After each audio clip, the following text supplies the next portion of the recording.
Hi, my name is Mike Spencer. I'm a 2005 graduate of the University of Notre Dame. I'm from Indiana, and I've grown up always following Notre Dame football ever since I was a kid and started watching sports. And Coach Holtz was the coach at the time at Notre Dame, and in my mind, he could do no wrong. I loved his passion for the game, the way he interacted with players, the student body, and at my 5-year reunion, he gave a really good speech and just seems to have really good perspective on a lot of things. But when it comes to politics, especially in his address last week at the Republican National Convention, I left this environment more than appalled at what he had to say. And so I'd like to break down and make some counter arguments to some of the things that Lou Holtz says in his talk. So let's see what he has to say.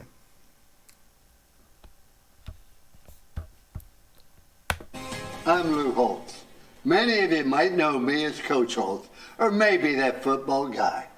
It is a pleasure, a blessing, and an honor for me to explain why I believe that President Trump is a consistent winner, an outstanding leader, and deserves to be reelected as our president. First, I want you to know that I grew up in a one-bedroom house in West Virginia.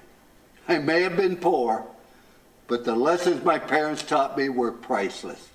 They taught me that life is about making choices.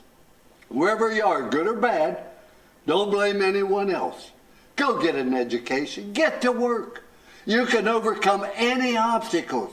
And always remember that in this great country of ours, anyone can amount to something special. I lived by those principles of hard work and responsibility my whole life, living out the American story. And it works. But there are people today, like politicians. So I don't really have a problem with most of what he's saying so far. I'm sure that he's put a lot of work, a lot of heart into where he's to get to where he is today. He's had a lot of success as a coach. But let's see what else Coach Holtz has to say here. Professors, protesters, and of course President Trump's naysayers in the media who like to blame others for problems. They don't have pride in our country. And because they no longer ask, what can I do for my country? Only what the country should be doing for them. They don't have pride in themselves. That's wrong. When I was an officer in the Army, I served with so many great Americans who... So let's stop it right there. So this argument right here seems like he's minimizing legitimate movements such as Black Lives Matter and generalizing at least a subset of people as just bad protesters and that are anti-Trump. Movements such as Black Lives Matter are finally an awakening for many of us to stop and think about what are realities for other groups that look different than us. And just to kind of brush that off as nothing and say that they don't have pride in themselves, I find that as insulting, and I really am disappointed with Lou Holtz's response so far on this one. But let's see what else. Embrace their responsibility to our country. I'm so proud of their sacrifices and the opportunity it has provided for so many millions. America remains a land of opportunity, no matter what the other side says or believes. You know, there's a statue of me at Notre Dame. I guess they needed a place for the pigeons to land. But if you look closely, you will see these 3 words there: trust, commitment, and love. All my life, I've made my choices based on these 3 words. I use these 3 rules to make choices about everything. My beloved wife of 59 years, athletes I coached, and of course, politicians, even President Trump. I ask myself 3 things. 1, can I trust them? When a leader tells you something, you got to be able to count on it. That's President Trump. He says what he means what he says, and he's done what he said he would do at every single turn. One of the important reasons he has my trust is because nobody has been a stronger advocate for the unborn than President Trump. The Biden-Harris ticket. So hold on a second here. There's a lot of things that he's saying. I think the 3 words he's talking about are very important, and I can agree with them. But let's talk about trust in particular. This was the first president since the formation of the IRS that did not want to display his tax filings.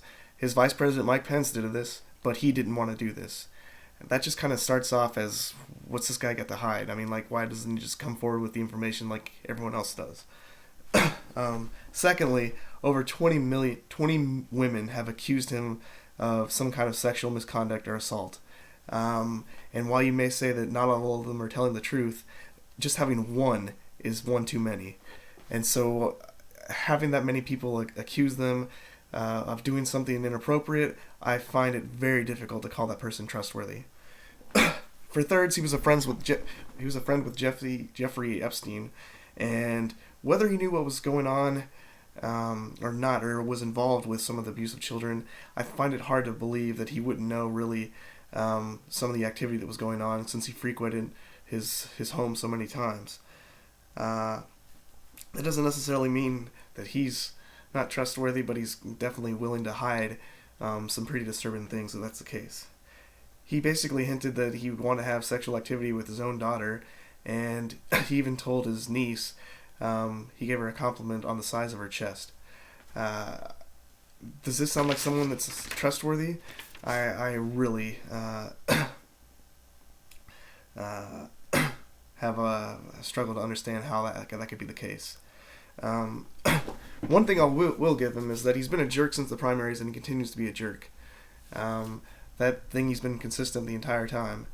But President Trump said he was going to build a wall, and Mexico was going to pay for it.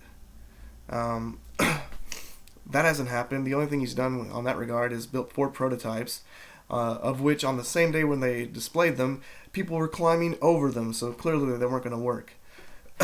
Mexico hasn't paid one dime for this, nor anything for the wall.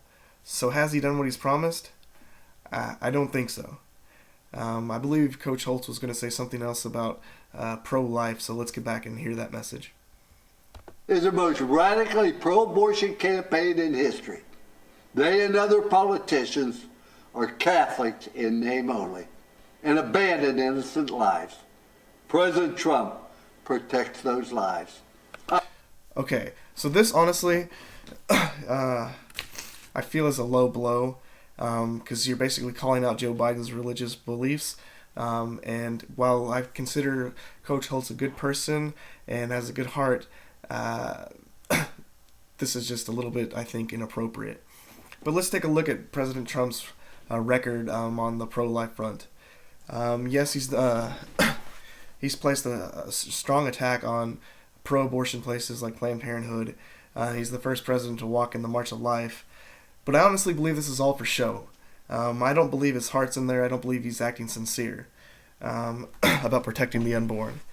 And while I have no proof of this, if you think about the number of mistresses and affairs that Donald Trump has had throughout the years, I can almost guarantee that he's paid for an abortion at least once. I think it would be super naive if you didn't want to accept that fact.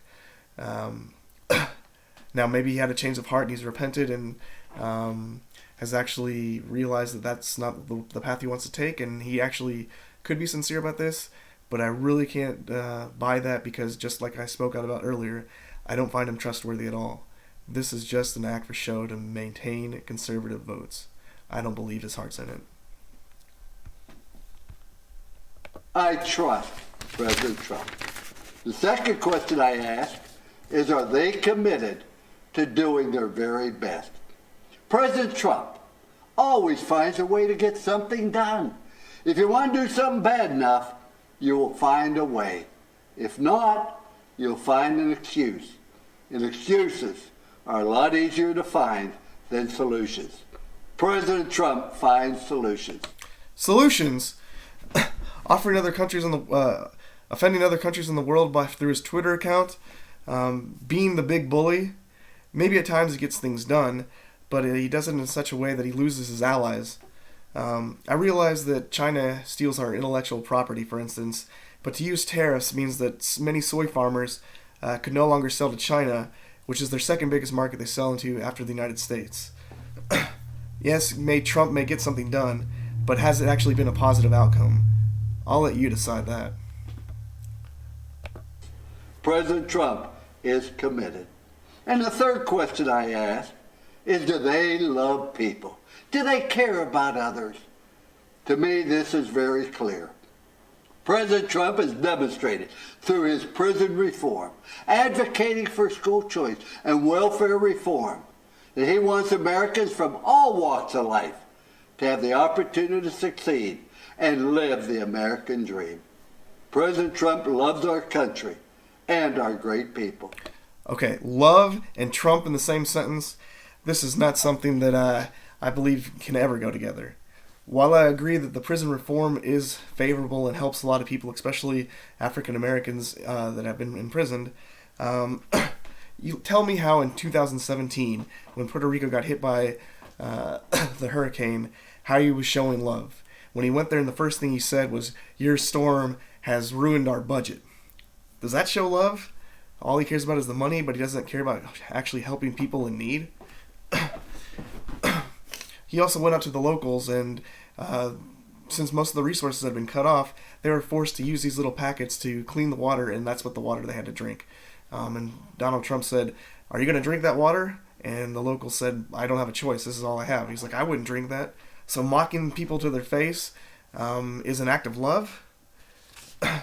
What about when he was separating children from families of immigrants that came across the border? Was that showing love? Taking little kids away from their moms and dads? Tell me.